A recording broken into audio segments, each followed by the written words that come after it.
You just got a promotion, 15% raise. You've been grinding for 2 years for this moment and it finally happened. So you go home, you open your laptop, and within 72 hours, you've ordered a new work wardrobe, you're test driving a slightly nicer car, you're looking at apartments in a better neighborhood, and you've booked the vacation you've been putting off because you deserve it now. 6 months later, you're making more money than you've ever made in your life, and somehow, you feel exactly as financially stressed as you did before the raise, maybe more, and you can't quite figure out why. That's not a coincidence. That's not bad luck. That has a name, and by the end of this video, you're going to understand exactly what's happening to you, why it's happening, and what the people quietly building real wealth are doing completely differently. My name is Nick, and I spend way too much time thinking about the invisible financial trap that keeps middle-class people spending everything they earn, while actual wealthy people live in a way that would genuinely surprise you.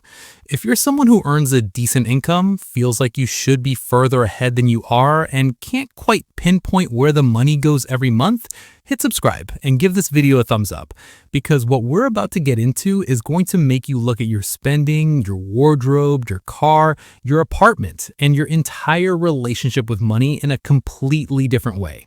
Here's the thing. There is a specific, well-documented, psychologically devastating financial trap that almost exclusively targets people in the middle. Not the poor, not the rich, the middle. And the cruel irony of this trap is that the harder you work to look successful, the more expensive the trap becomes. The more you earn, the more the trap costs you. It's a treadmill that speeds up every time you think you've finally gotten ahead. And the name of this trap is status spending. And it is absolutely destroying the financial futures of an entire income bracket. Let's talk about what this actually looks like in the real world. Here's what most people don't realize about truly wealthy people. I'm not talking about the people who look wealthy. I'm talking about people who have actually built significant net worth. The kind of people Thomas Stanley spent decades studying for The Millionaire Next Door. These people, on average, do not live in the most expensive house they can afford. They do not drive luxury vehicles to signal success. They do not wear designer clothing to client meetings to establish credibility. In fact, Stanley's research found that the majority of American millionaires live in middle-class neighborhoods, drive used or modest vehicles, and spend significantly less on clothing, watches, and visible status symbols than you would expect.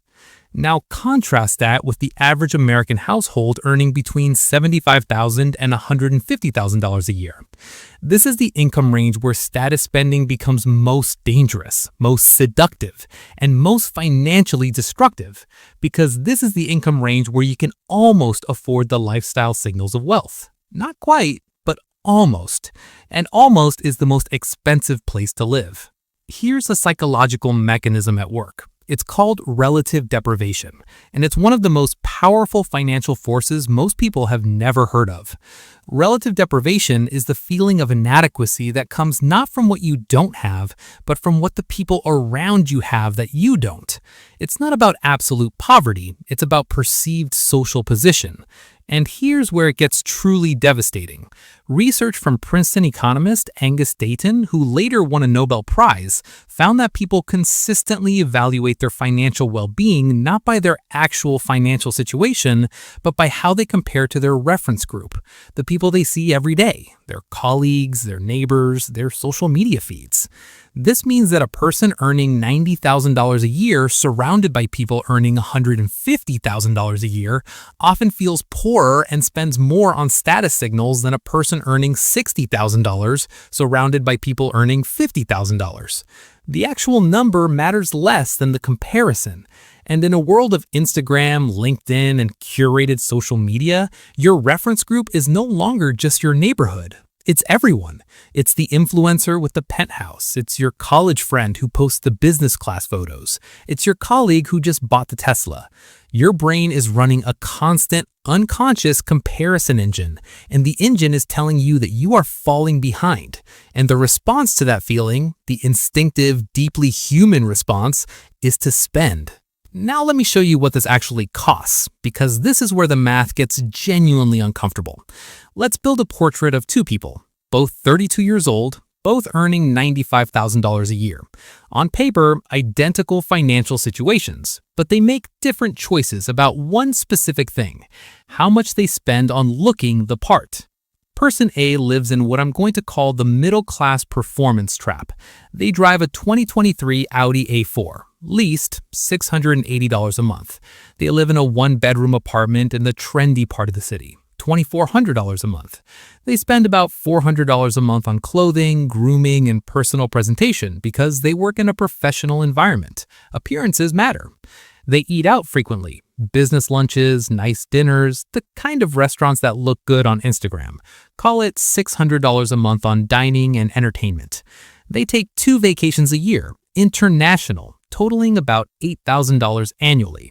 They have an Apple Watch, AirPods, the latest iPhone, a nice laptop. Total monthly status spending, conservatively, is somewhere around $4,500 to $5,000 a month. After taxes on $95,000, they're taking home roughly $6,200 a month, which means they're spending somewhere between 70 and 80% of their take-home pay on maintaining an image. They're almost saving nothing. They're investing less than $300 a month if they're lucky. Person B earns the exact same $95,000, but they've opted out of the performance. They drive a 2019 Honda Civic they bought used and own outright. No payment. They live in a perfectly comfortable apartment in a less trendy neighborhood, $1,600 a month. They spend $100 on clothing because they buy quality basics and wear them for years. They cook most of their meals, eat out occasionally for genuine enjoyment rather than performance.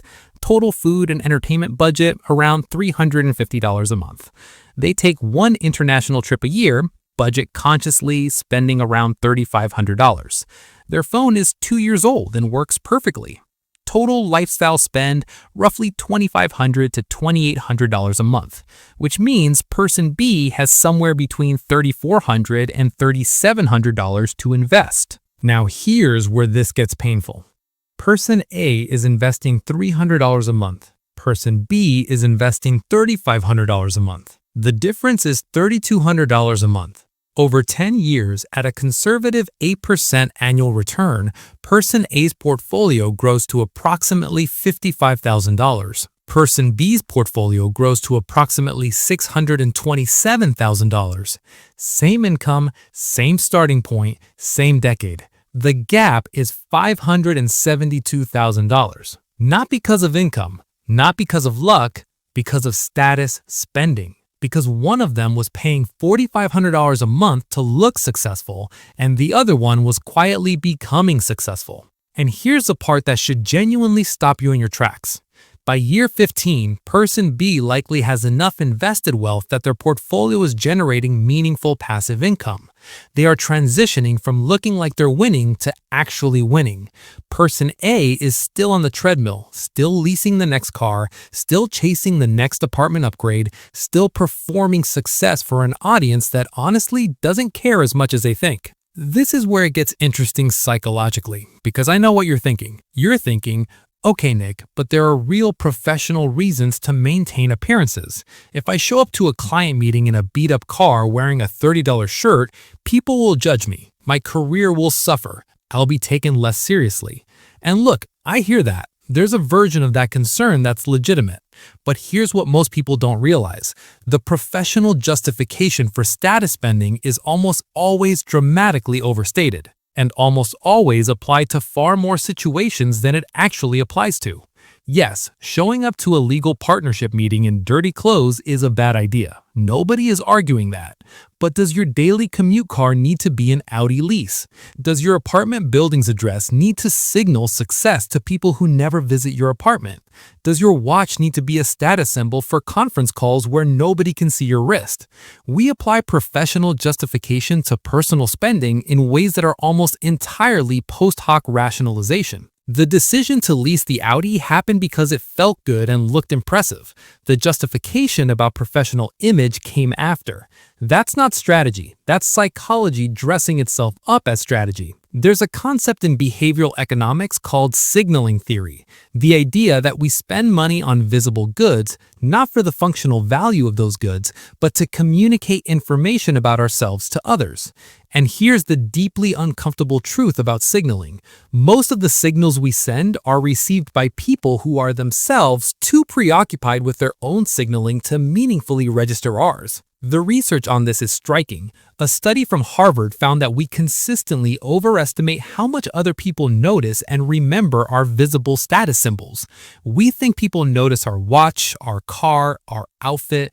They mostly don't, or they notice briefly and move on. The audience we are performing for is far less attentive than we imagine.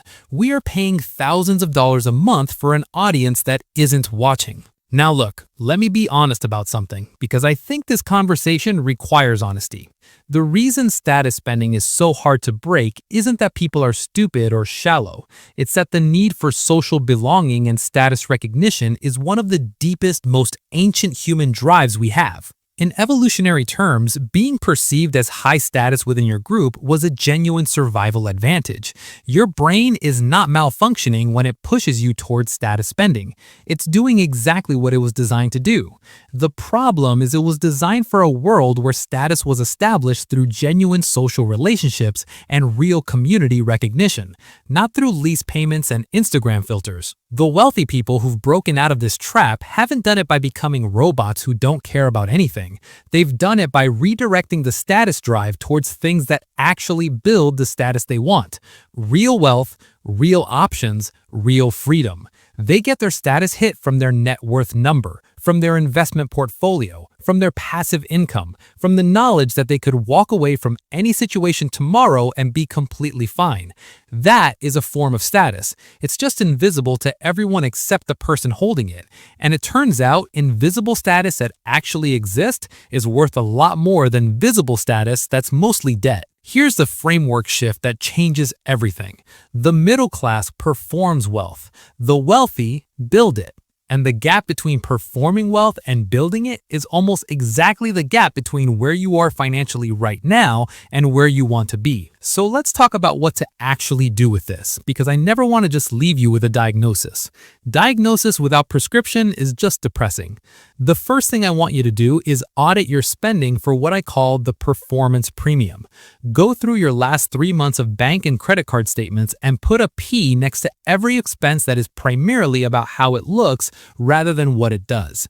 The car lease payment, P. The trendy neighborhood premium over a comparable apartment in a less Instagram-worthy zip code, P. The new phone you bought when your old one worked fine, P. The gym membership at the fancy gym when there's a functional gym 2 blocks away for a third the price, P. Add up the P column. For most people in the $75,000 to $150,000 income range, this number is somewhere between $1,500 and $3,500 a month.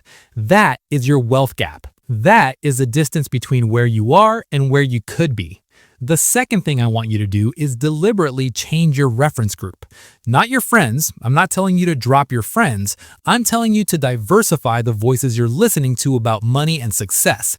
Actively seek out content, communities, and conversations centered around building real wealth rather than displaying it. Read about people who built genuine financial independence. Study what they actually spent money on, because your brain's comparison engine is always running. You might as well feed it comparisons that pull you in the right direction rather than comparisons that bleed you dry. The third thing is to find at least one area where you are currently paying the performance premium and make a deliberate, specific change. Not everything at once. One thing. If it's the car lease, commit to driving your current car for 2 more years when the lease is up and banking the payment. If it's the apartment, commit to moving somewhere $400 cheaper when your lease renews and automating that $400 directly into an index fund the day you move. Small, specific changes compound. You don't have to blow up your whole life. You just have to stop paying the toll every single month for a road that doesn't lead you anywhere you actually want to go. Here's what money actually is. When you strip away all the performance and all the signaling and all the anxiety about what it looks like to other people, money is time. Money is options. Money is the ability to say yes to the things that matter and no to the things that don't without having to consult your bank account first. Every dollar you redirect from performance to investment is a dollar buying you more of that. More time, more options, more freedom. The richest people I've ever studied don't look rich. They look comfortable. They look unbothered. They look like people who made a quiet decision a long time ago to stop performing for an audience and start building something real. And the beautiful, counterintuitive truth is that by the time they made that decision and stuck with it, they became the people others were performing for. You don't have to wait for a bigger income. You don't have to wait for a better circumstance.